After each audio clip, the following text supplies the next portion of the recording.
10 কোটি টাকা ক্ষতিপূরণ চেয়ে মিষ্টি জান্নাতকে তমার আইনি নোটিশ।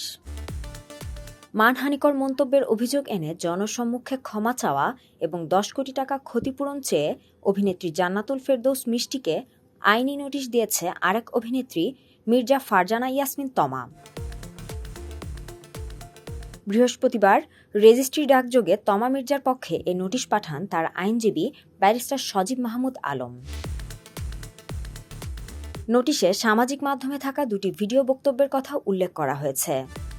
আপনার বয়ফ্রেন্ডকে বিয়ে করব না, তমা মির্জাকে খোঁচা দিয়ে মিষ্টি জান্নাত, এবং চেটে চেটে নায়িকা হয়েছেন তমা মির্জা। জান্নাত শীর্ষক শিরোনামে সামাজিক যোগাযোগ মাধ্যমে ছড়িয়ে পড়া ভিডিওতে মানহানিকর বক্তব্য রয়েছে বলে দাবি করেছেন আইনজীবী।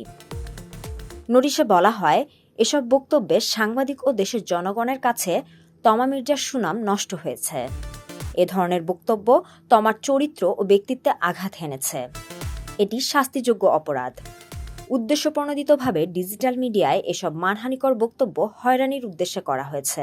এতে 10 কোটি টাকার মানহানি হয়েছে। তাই নোটিশের 7 দিনের মধ্যে জনসম্মুখে ক্ষমা চেয়ে 10 কোটি টাকা ক্ষতিপূরণ দিতে বলা হয়েছে।